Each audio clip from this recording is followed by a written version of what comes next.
I might kill myself any day now, and I don't know what to do anymore. This is my first time here on Reddit, and I am unsure if this is the appropriate place. However, I truly need to express what I have been feeling. I will attempt to organize my thoughts as best as I can, so please be patient with me. This will be quite lengthy, and English is not my native language. I am a 17-year-old female student who is about to start college next year, if I manage to get there. I always believed I would face no difficulties regarding my future as I was a model student, the child my parents would proudly showcase. I wasn't particularly passionate about my academic studies, and primarily did the things I did as a child to satisfy everyone else's expectations. Despite my lack of enthusiasm and effort, I still obtained high grades because I am the type of person who learns quickly and can accomplish tasks with minimal effort. That is what many of my friends and family members say about me as well.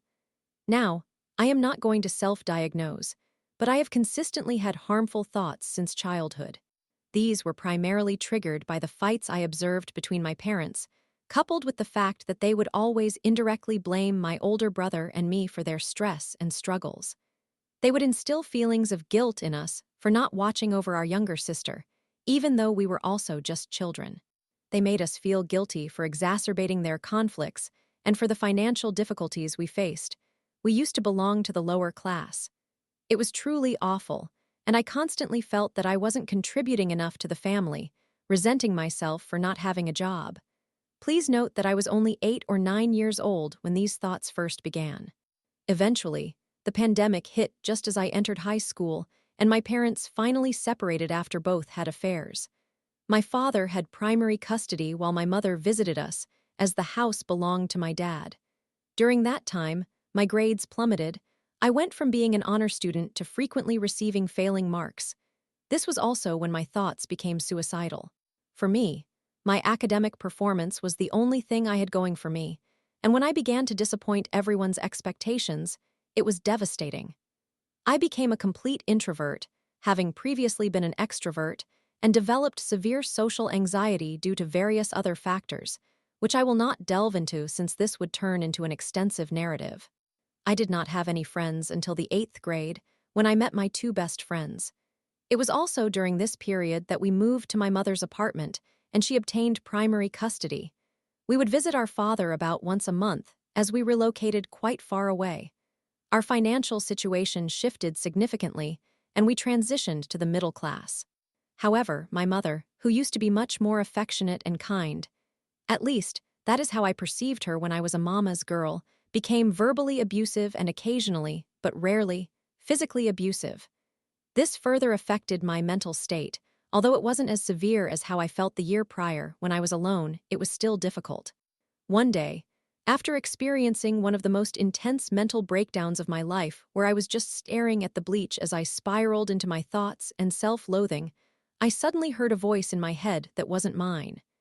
It terrified me at the time, as I thought I had finally lost my mind. However, when I confided in one of my friends, he mentioned he had heard of something similar and suggested I might have dissociative identity disorder or other specified dissociative disorder. Again, I'm not self-diagnosing, but I had never encountered information about this until my friend pointed it out along with other signs they had been observing. I have been aware of my alters, or other personalities, for those unfamiliar with the term, for over 3 years now and share a close bond with them. I am currently much more comfortable with them, although it took me a few months to come to terms with this, and even now, I still sometimes harbor doubts. The feeling of doubt was even more intense when I initially discovered this aspect of myself. I was unable to seek help from anyone, especially an adult, and I felt I was losing my sanity. I thought I was unlovable, concluded I was just crazy, and assumed I was merely seeking attention.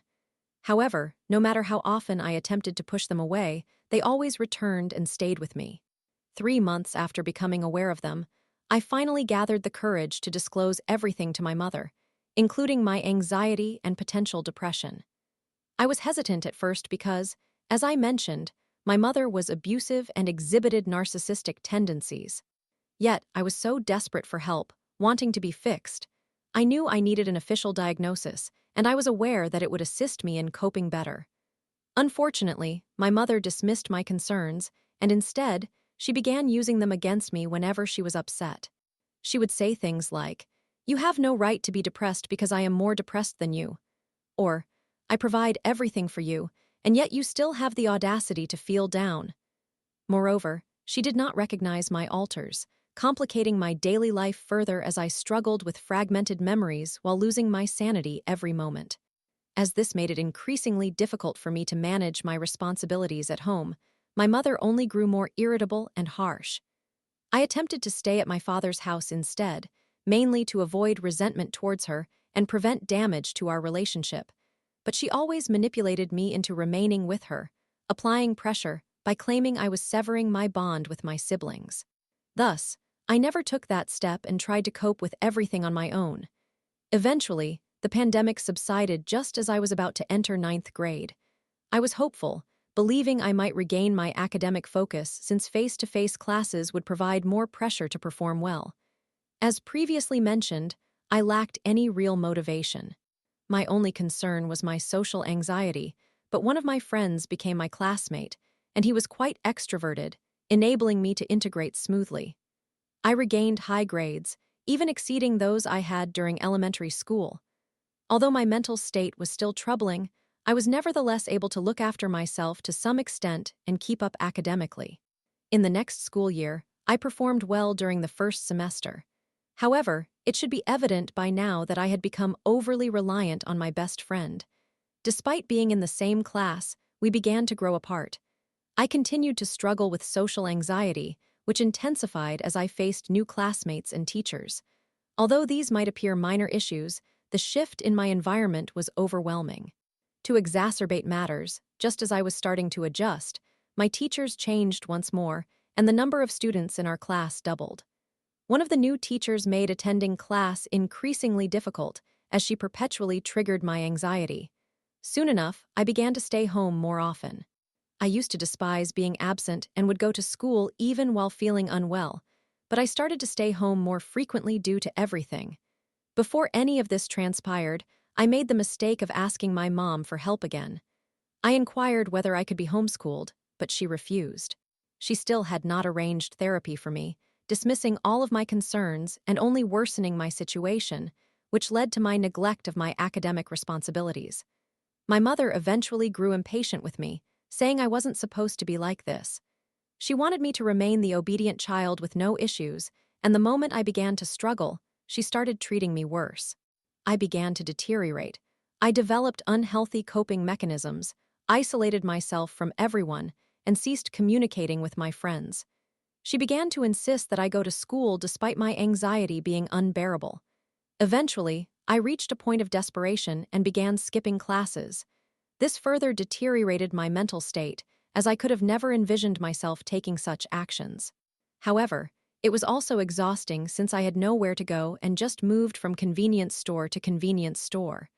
Additionally, every time I passed by a pharmacy, I contemplated overdosing or purchasing a rope to end my life. Thus, when I tried to avoid skipping class to prevent those dangerous thoughts, and instead simply told my mother I didn't want to attend school, she exploded. She made me feel like nothing more than a burden, that I had no right to feel this way, among other things that I don't remember in detail anymore. All I can recall is the fear I experienced that day, the way I cried uncontrollably while she attempted to pull me away from my bed. I could no longer bear it, so I went to my father's house. This only infuriated her further, and she relentlessly tried to bring me back, but I evaded her. However, when I skipped classes the following day, she went to the school and discovered that I had been doing this all along. My advisor became involved, as did my two close friends at the time, but they were also oblivious to my whereabouts. When all of this occurred, I remember staring blankly into the crowd, contemplating ending my life. Yet, one of my alters took control and managed everything for me. I do not recall much from that point onward. I only remember being escorted back to school by my father and speaking with my advisor. Unlike others who expressed disappointment in me, she exhibited genuine concern. I cried heavily in my advisor's arms that day. She assisted me with my missing assignments and the exams I had missed during my absences. During the school awards ceremony, I still managed to earn an award, which was ironic. My mother came and forced me to speak with her in public. Eventually, she manipulated me into returning home with her. When we had another discussion, this time in private, I opened up about everything. I expressed how I felt neglected, how deeply it hurt that she had given up on me, and how she no longer felt like a mother to me. Instead of finally understanding, she began to apologize for unrelated matters, such as the affair she had years ago, inquiring if I was punishing her for that. It was then that I realized she might never change, and that I must reconcile with the fact that I would never see her the same way again. We would inevitably drift apart as I matured. Now, in my current school year, I performed admirably in the first semester and currently find myself in the second semester. I did much better than I expected, considering I transferred to a new school with no friends or acquaintances to support me. Nonetheless, I aimed to depend on myself and become independent, which I managed. However, the environment at my new school was worse than I had anticipated, as rumors about me began to circulate. Just when I was emerging from my comfort zone and attempting to engage with others, I was labeled an attention seeker, and one of my classmates spread negative information about me to damage my reputation. Even during these troubling times, I continued to focus on my recovery, striving to help myself and do my best. But everything began to accumulate, and it became overwhelming. This leads me to the present moment. I feel disoriented and disconnected from myself, particularly since I possess little to no memory of what has transpired over the past few weeks. I do not think anything terrible occurred. I do not know what is triggering me either. All I know is that I have missed school for an extended period over a week. I have a complete backlog of assignments that need to be submitted, and I am experiencing severe anxiety at the mere thought of returning to school. This ultimately manifested physically, causing me to feel nauseous and lightheaded, resulting in a severe headache. I attempted to explain this to my mother, especially since I do not trust myself at this moment. I feel as if the past may repeat itself, that I could potentially fall apart again, and now I am doing my utmost to keep myself alive. That is why, even though I am aware it may seem foolish, I attempted to communicate with my mother once more. Surprise, surprise, she snapped at me again. She suddenly brought up all the things she had done for me, such as feeding me and providing for me. She claimed I was merely becoming a burden to her and everyone around me. She also made me feel guilty, questioning whether I wanted my little sister to cease her therapy. She has autism, just so I could receive mine, all in an effort to avoid being fixed when that's not even what I asked of her. She compared me to her again, saying she also had anxiety but was fighting it, essentially invalidating my feelings despite claiming to understand. When I attempted to explain that I was simply terrified of what I might do, and that these were the only thoughts occupying my mind besides killing myself to escape it all, she still could not comprehend and insisted that I was not helping myself. It seems as though she expects me to simply be okay and recover swiftly. It is as if everything I'm doing does not qualify as effort. If I truly weren't doing anything for myself, I would be dead by now. I wouldn't have achieved such high grades during the first semester if I had no concern for my future. I wouldn't have endured bullying for this long and ignored my social anxiety if I allowed it to defeat me. Had I genuinely given in to despair, I would simply abandon everything instead of reaching out and doing my best to survive. But for her, helping myself means that I should stop burdening her and just be okay. I am terrified. I am terrified that I might not be accepted into a good college at this rate if I completely burn out. I am terrified that I may snap at any moment and choose to end it all. I am terrified that even if I do not end my life, I will become someone who loses all motivation instead. I do not know what to do anymore. Is she correct? Perhaps I am the problem. Should I just reduce her burdens and disappear completely? I do not know anymore. I simply needed to share this. As I was writing this post, my father called me, asking if I wanted to go to his house instead. I immediately broke down and accepted. I honestly don't know if I am pleased or not. After years of pleading for her to let me go, she is finally allowing me to leave. But it does not appear to stem from concern. It feels more like a way to rid herself of me. I'm also apprehensive that it may be too late for me. Even if I escape this toxic environment, I might still struggle to recover as my mental state deteriorates further. Am I truly hopeless? Story 2. Help navigating relationship F34 me. M39 him, possibly abusive. I am having difficulty accepting my relationship's conclusion. We ended things 8 weeks ago after I discovered a number in his phone that he called for 3 consecutive days. Upon checking, I found out that it belonged to another woman. We reconnected 3 years ago. I originally met him when I was 18 for only about 6 months, and now I am 34. He was dealing with personal issues, particularly the struggle with the children's mother, who had become an alcoholic. He assured me that their relationship was finished and demonstrated all the signs to back it up. He frequently fluctuated between affection and indifference, which I attributed to the stress he was under, and I wanted to support him. Fast forward 10 months, and I met his children. We connected incredibly well, but after our meeting, he left for vacation. He seemed to second-guess everything and expressed that our introduction was a mistake, saying the children now thought I would be joining them for Christmas, which should never have occurred. This upset me, and I questioned his thought process. He mentioned he would talk to me when he returned but needed a break. I then traveled to the Dominican Republic with friends. He kept asking me about my past and wanted me to be honest with him, making me feel secure in our conversations. I shared that my past isn't terrible, but I did have a one-night stand when I was 25, 5 years before we reunited, and he reacted quite negatively, ending our relationship while I was away. He later apologized, and the children FaceTimed me, making it seem like everything was fine again. I spent Christmas with them, and he requested that I do the children's hair. I believe I mentioned I needed to do my own hair before I could help. Being new to the role of a mother figure, he sent me unkind messages while we were in the same hotel room, stating that I could not join them for the New Year's Eve celebration. He indicated I was not welcome and that everything had been a mistake. I expressed my feelings, but indicated that if he truly felt that way, I didn't want to force the issue and ruin his evening, to which he responded that I could join them as long as I didn't disrupt it. This behavior persisted upon our return. He would dictate when I could be part of the family, often acting secretively, which led me to question him. He blamed me for his actions and accused me of being too demanding. He frequently would ask me to leave and claimed I couldn't reside with them.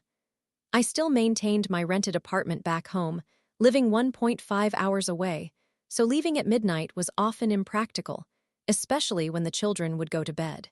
I developed a strong bond with the children, participating in school runs, bath time, and bedtime routines, embracing the maternal role, even though this was unfamiliar to me after being a single woman for 30 years.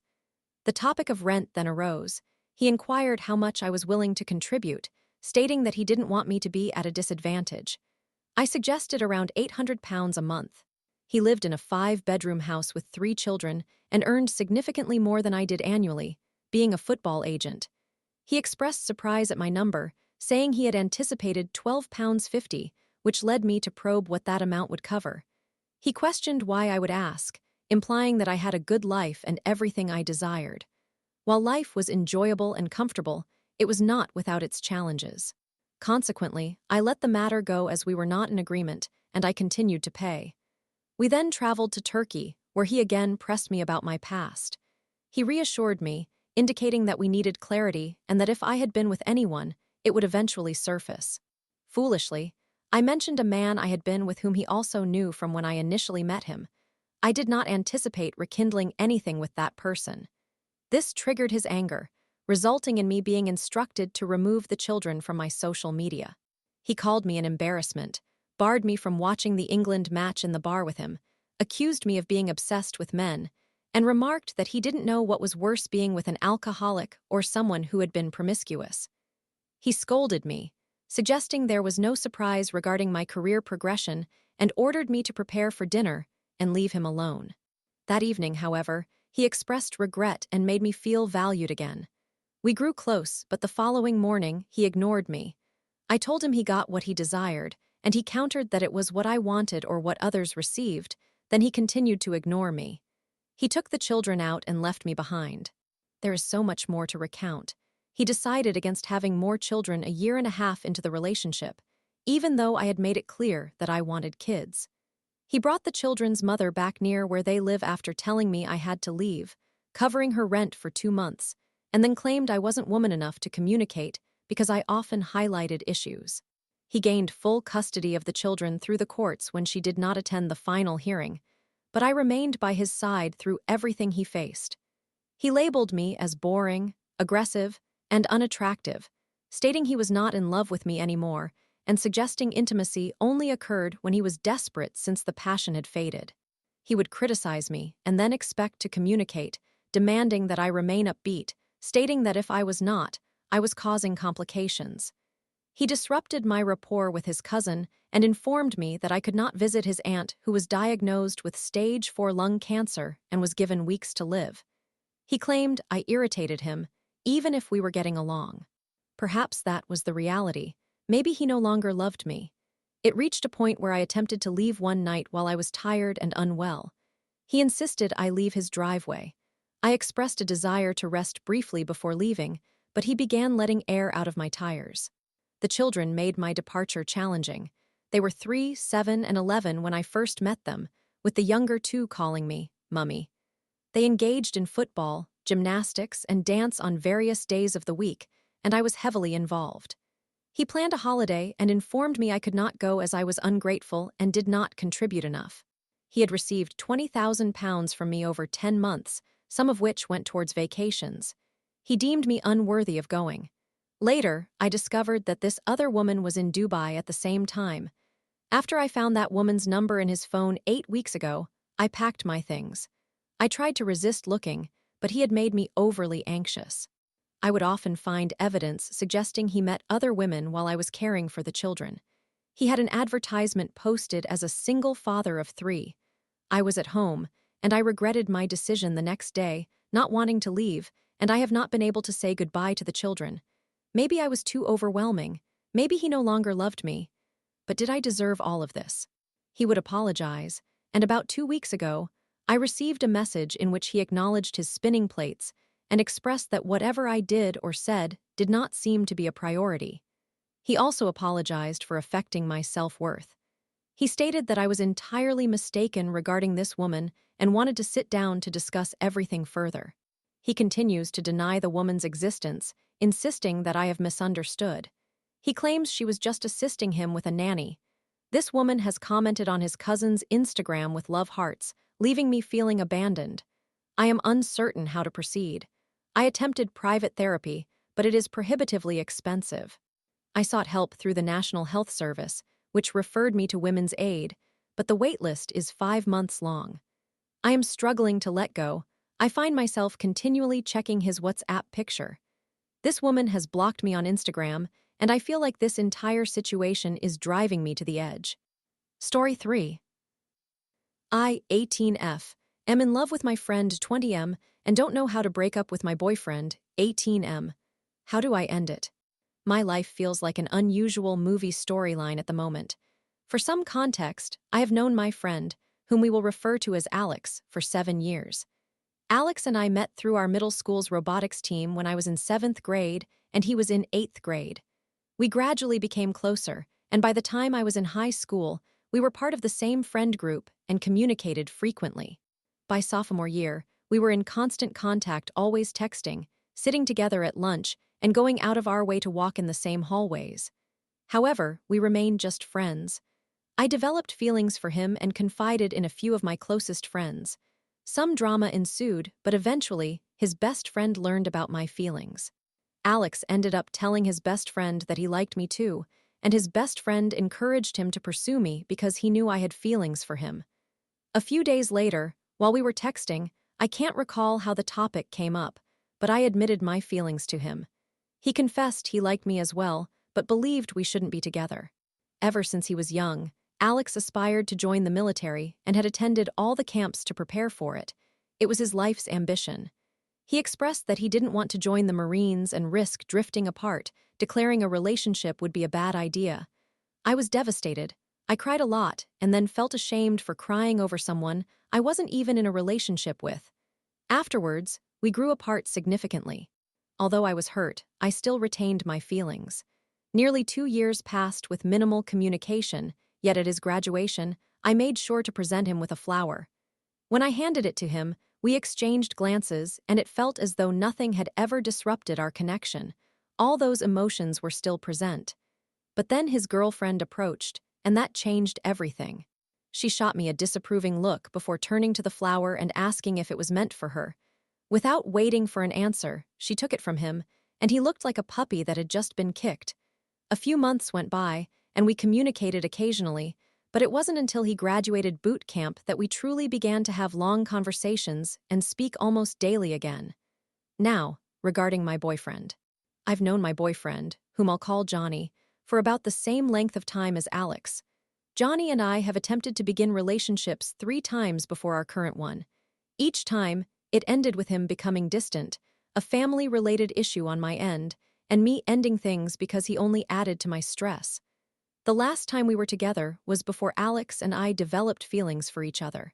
Johnny is a great guy. He is nerdy and genuinely kind, and we have been together for approximately 6 months.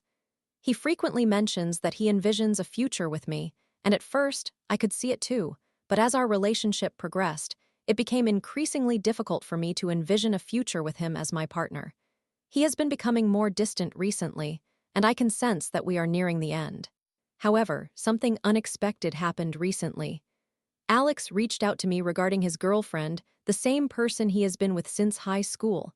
He has messaged me about her in the past, seeking advice and asking how he could strengthen the relationship, and as a good friend, I always tried to help him as much as possible. However, this time was different. She broke up with him. He wouldn't provide me with the details, but initially, I assumed it was due to distance. I did what I could to support him, telling him it was acceptable to take some time to process everything, and perhaps his training would help distract him from his feelings, as it usually does. About a week later, we were chatting on one of those days when Johnny had been ignoring me. The conversation shifted to our time in school together, and he began apologizing for ever hurting me. From that point, it evolved into a heartfelt speech about how he had never lost his feelings, and that the reason he hadn't talked to me for so long was that he believed distance would help him move on. But it didn't. It only made him want me more. So he tried to give his love to someone else instead. Apparently, the reason for his breakup was that his girlfriend realized she was not the person he envisioned a future with. She previously approached him multiple times, asking if he had feelings for me, and each time he responded no because he wanted to love her and could not bear to hurt her. He poured his heart out to me, expressing that he was tired of pretending he didn't care about me because he truly loved me. He stated that he had loved me since the first time he saw me. This was everything I had been longing for since sophomore year. However, I have a boyfriend. He assured me he understood I couldn't reciprocate his feelings yet, but hoped that one day I would. He mentioned that when he returns home, he would like to take me on a date, but that would not happen for another 6 months. He doesn't want to engage in a relationship right now, as he is still healing from his recent breakup. Even though he did not fully love her as a romantic partner, he valued her deeply as a friend, and following the breakup, she requested no contact. Losing her is something he still needs to work through. I was at a loss for words, and he told me I didn't have to respond. Since that conversation, we have not mentioned what transpired or his declaration of love. I care about him, and it astonishes me that he behaved similarly to how I have trying to find someone else to help me forget about him. I attempt to make my relationships work, but they always fail because I cannot envision a future with those individuals. Even though I never expressed my love for him, addressing my own feelings internally feels like I am betraying Johnny. I want to break up with Johnny, but I am unsure how. There is a lot going on in his life right now. He is overwhelmed with college and stressed about school and his job. Valentine's Day is next week, and his birthday is shortly after. To top it all off, his grandfather recently passed away. I care about him. He is one of my dearest friends, and I don't want to hurt him or lead him on. I am uncertain how to end the relationship since I don't want to make his difficult situation worse. The only factors that alleviate my guilt about wanting to break up are that I cannot give him my full love because I love Alex, not Johnny. He hardly communicates with me. And whenever I did have the chance to spend time with him, he only seemed interested in sex, and he never allows me to finish, but that might be an irrelevant grievance. We haven't hung out outside of class for weeks. I am unsure when or how to end things, but I know I don't want to continue a meaningless relationship. The complication is that just yesterday, he admitted he was aware of his increasing distance. He expressed a desire to work on our relationship, and hoped we could overcome this rough patch together. How am I supposed to convey that I don't want to work on it? If I break up with him now, shortly after his grandfather's funeral, I would feel like the worst person ever. Yet if I stay, it would mean I am leading him on, and I would still feel like the worst person ever. Any advice on how to navigate this situation would be greatly appreciated.